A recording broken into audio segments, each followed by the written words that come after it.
تک رہی ہے آپ کا بیمار کی چوکھٹ۔ جنگ بدر ہوئی اسلام کی پہلی جنگ، جس میں مصطفیٰ کے جانثار صرف 313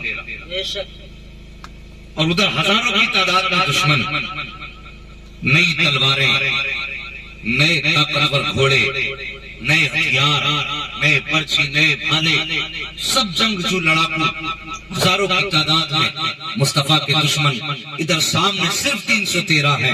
میرے نبی نے جو تبلیغ فرمائی تھی، پوری تبلیغ کی کمائی مکمل 313 تھی۔ حضور نے ان 313 کو بلایا اور بلانے کے بعد کہا تھا بتاؤ تمہاری کیا رائے ہے۔ 313 نے یہ نہیں کہا تھا کہ حضور ہم نہیں لڑیں گے، ہم جان ہو بیٹھیں گے، ہماری طاقت نہیں ہے، یہ ہم میں ہمت نہیں ہے۔ میرے نبی نے یہ نہیں فرمایا تھا، میرے نبی سے غلاموں نے یہ نہیں کہا تھا ہم میں ہمت نہیں ہے، بلکہ جب حضور نے فرمایا تھا غلاموں بتاؤ تمہارا کیا خیال ہے، تم کیا کہتے ہو، تو مصطفیٰ کے جانثاروں نے کہا تھا حضور جیسا آپ کا حکم ہوگا ہم ویسے عمل کرنے کے لیے تیار ہیں۔ آقا اگر حکم دیں گے تو ہم آگ میں چھلانگ لگا دیں گے، اگر حکم دیں گے تو پانی کے دریاؤں میں چھلانگ لگا دیں گے۔ ہمیں صرف اپنی طاقت پر بھروسہ نہیں ہے، ہمیں ناز ہے تو مصطفیٰ آپ کی طاقت پہ ناز ہے، آپ کی سنگت پہ ناز ہے۔ اتنا صحابہ نے کہا تھا، میرے حضور نے فرمایا تھا اٹھو اب چلو دشمن کے مقابلے کے لیے۔ اب میں تاریخ کا وہ فرق دکھانا چاہتا ہوں صاحب، جب یہ 313 چلے ہیں تو کسی کے ہاتھ میں نئی تلوار نہ تھی۔ ایک روایت کے مطابق صرف 3 تلواریں موجود تھی اور 2 گھوڑے موجود تھے، ایک اونٹ موجود تھا کم و بیش۔ یہ تیاریاں تھی 313 کی۔ جب خالی ہاتھ کے ہتھے نکلے ہیں، مصطفیٰ نے خالی ہاتھ غلاموں کو دیکھا تھا، فرمایا تھا جاؤ خالی ہاتھ جاؤ گے، کہا یا رسول اللہ کوئی تلوار نہیں ہے تو خالی ہاتھ ہی جائیں گے۔ نبی نے فرمایا جاؤ وہ کھجور کی شاخ توڑ لاؤ، کسی سے کانٹ ٹہنی توڑ لاؤ، کسی نے ہاتھ میں ٹہنی لی ہے، کسی کے ہاتھ میں ٹوٹی ہوئی تلوار ہے۔ مصطفیٰ جس ٹہنی کو ہاتھ لگا دے رہے ہیں خدا کی قسم وہ لکڑی تلوار سے زیادہ تیز ہو جا رہی ہے۔ اب میں کہنا یہ چاہتا ہوں اگر آج وہابی ہوتا تو کہتے ہیں تلواروں کے مقابلے میں یہ ٹہنیاں دے رہے ہو، مروانے کے کام تو پکے کیے ہیں، لیکن وہ وہابی نہیں تھے، مصطفیٰ کے صحابی تھے، جانتے تھے کہ لکڑی اور تلوار میں فرق کبھی ہوگا جب اشارہ کرنے والا کوئی اور ہوگا۔ آج جو لکڑی دی ہے یہ دنیا کے مالدار نے نہیں دی ہے بلکہ مدینے کے تاجدار نے عطا کی ہے۔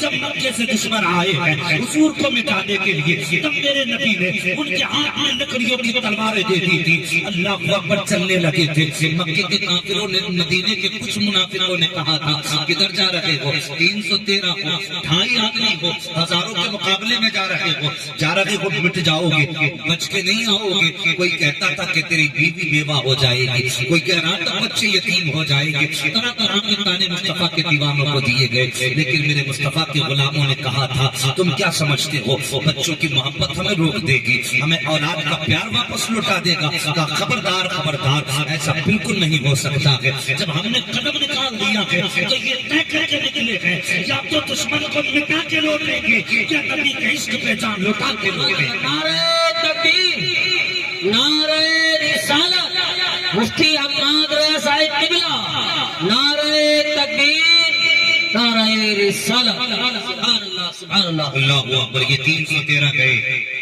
پہنچے بدر کے میدان میں۔ آج بندہ حساب لگاتا ہے اس سے ہو ہی کیا جائے گا، اس کے بس کی کیا یار، بس نہ دیکھے کر یہ دیکھ اس کا مالک کون ہے، اس کا وارث کون ہے۔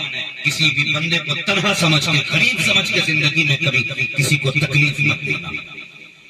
یہ یاد رکھنا اگر اس کا خاندان کوئی نہیں ہے، اس کے بھائی نہیں ہے، اس کے اپنے نہیں ہے، وہ پھر بھی تنہا نہیں ہے۔ جس کا کوئی وارث نہیں ہوتا اس کا مدینے والا مصطفیٰ وارث ہوتا۔ کبھی کسی کو تنہا نہ سمجھنا۔ اللہ اکبر۔ 313 نکلے اور پہنچے بدر کے میدان میں۔ جب بدر کے میدان میں پہنچے تو ہزاروں کی تعداد میں دشمن سامنے، ہزاروں کی تعداد میں۔ جب 313 کو دیکھا تو ہنسے اور ہنس کے کہنے لگے آج تو ہم ان کی چٹنی بنا دیں گے۔ یہ ہیں کتنے سے 313 ہزاروں کے مقابلے میں، کم مار کے بھی جائیں گے، باندھ کے بھی لے کے جائیں گے، لیکن معلوم نہ تھا انہیں آج پالا مدینے والے مصطفیٰ سے پڑا۔ کیا بات ہے، انہیں احساس نہیں تھا، وہ تو شراب کے نشے میں خلق تھے، رات بھر شراب میں ڈوبے رہے اور اپنے باطل خداؤں کے نعرے لگاتے رہے. وہ اس تیاری میں رہے, اپنی مستی میں تھے کہ اب تو ہم ہزاروں کی تعداد میں یہ 313 کیا بگاڑیں گے. ادھر مصطفیٰ کے 313 جانثار پوری رات سجدے میں پڑے رہے, اللہ کی عبادت میں رہے. جب صبح کو صف بندی کا حکم مصطفیٰ نے دیا, اس کے بعد میرے نبی نے جہاں حضور کا خیمہ لگا تھا آپ گئے خیمے کے اندر اور سجدے میں سر رکھا, رو کے کہتے یا اللہ میری ساری کمائی جو تھی میں بدر کے میدان میں لے کے آ گیا. میرے مالک اگر یہ مٹ گئے تو پھر تیرا کوئی نام لینے والا نہیں ہوگا. اور مالک تو خوب جانتا کہ اگر یہ چلے گئے تو پھر قیامت تک کوئی تیری وحدانیت کا اقرار کرنے والا نہیں ہوگا. حضرت ابوبکر صدیق کہتے ہیں حضور اس درد کے ساتھ روئے, اس درد کے ساتھ روئے کہ میرے نبی کی کاندھے سے چادر سرک کے 3 مرتبہ نیچے آئی. ابوبکر صدیق کہتے ہیں میں نے 3 مرتبہ چادر سنبھالی, حضور کی چادر 3 مرتبہ سرک کے نیچے آئی ہے. اللہ اکبر. اس کے بعد ابوبکر صدیق کہتے ہیں میں نے حضور کے قدموں پہ اپنا سر رکھ دیا, حضور اب سجدے سے سر اٹھا لیجئے. ٹھنڈا سا جھونکا ہوا کا آیا, اللہ اکبر کہتے ہیں حضور سجدے سے سر اٹھا لیجئے. وہ دیکھو رب کی مدد آ رہی ہے. جیسی ہوا کا پہلا جھونکا آیا میرے نبی نے سر اٹھا کے کہتے ابو بکر مبارک ہو, وہ دیکھو رب کی جانب سے مدد آ گئی ہے.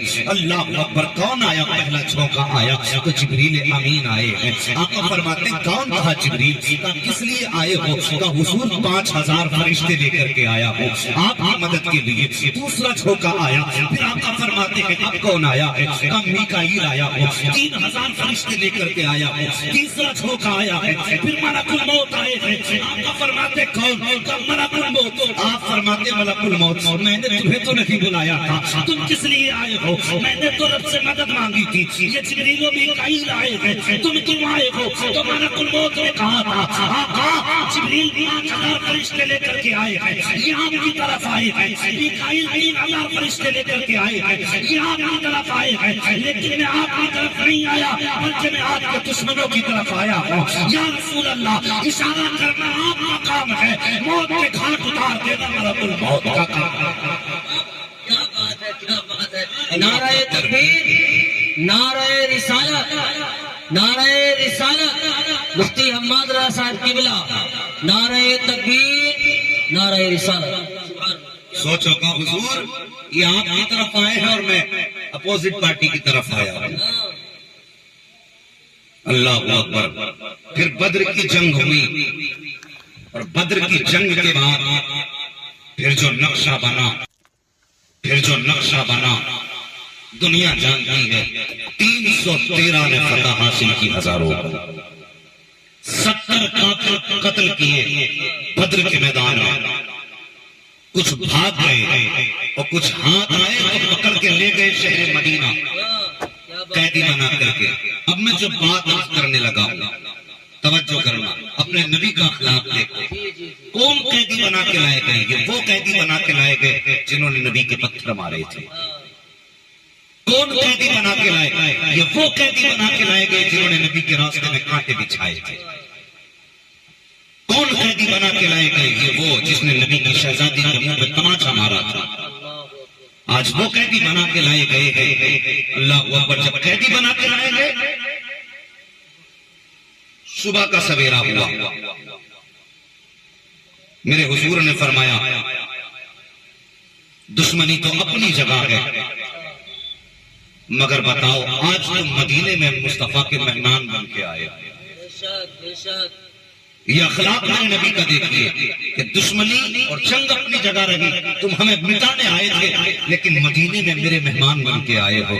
بھوک تو لگی ہوگی, کھانے کی تو ضرورت ہوگی, بتاؤ کیا چاہتے ہو؟ جیسی اتنی بات میرے نبی نے کہی ایک کافر کہنے لگا آپ کھانے کی بات کر رہے ہو, ہمیں تو آپ کا پلان ہی ہمارا خون سکھانے کے لیے کافی ہے. اللہ اکبر. میرے نبی نے کہا کیا کہہ رہے ہو؟ کیا بتائیں, جب سے ہم قیدی بن کے آئے ہیں بلال کی طرف ہم دیکھتے ہیں بلال تلوار نکالتے ہیں اور دکھاتے ہیں پھر نیام میں ڈالتے ہیں. جیسے یہ تلوار دکھاتے ہیں ہمارا خون سوکھنا شروع ہو جاتا ہے. اب ذرا توجہ کرنا پیارے, میرے نبی نے مصطفیٰ نے فرمایا بلال کو بھیجا جائے. حضور نے بلال کو بلایا اور ہاتھ پکڑا ہے, لائے ہیں حضور بلال کو اپنے حجرے کے پاس. اس کے بعد آقا فرماتے ہیں بلال کیا چاہتے ہو؟ کہتے حضور آج یہ وہ آئے ہیں جنہوں نے میرے بدن کی چربی تک جلائی تھی. آج وہ آئے ہیں جنہوں نے میرے گلے میں رسیاں ڈال کر کے مکے کی گلیوں میں کھینچا تھا. یا رسول اللہ, آج بلال کو ان کی اوقات دکھا دے گا. میرے نبی کی آنکھیں برسنے لگ جاتی ہیں. مصطفیٰ فرماتے ہیں بلال چاہتے کیا ہو؟ تب بلال نے کہا تھا آقا بلال تو یہ چاہتا ہے آپ کے اشارے کی دیر ہو پھر ان کے سر ہوں گے, بلال کی تلوار ہوگی. مصطفیٰ فرماتے ہیں بلال یہ تیرا فیصلہ ہے. کہتے ہاں آقا اگر آپ اشارہ کریں تو میں ان کے سر سے جدا کرنے میں دیر نہ کروں گا. اور یہ بلال کا جلال تھا, میرے نبی کی آنکھیں بھر آئی ہیں. آقا فرماتے ہیں بلال ذرا قریب آ. حضرت بلال کو قریب بلایا اور بلانے کے بعد فرماتے ہیں بلال تیری مرضی ہے, اب تیرے سامنے تو راستے ہیں. بلال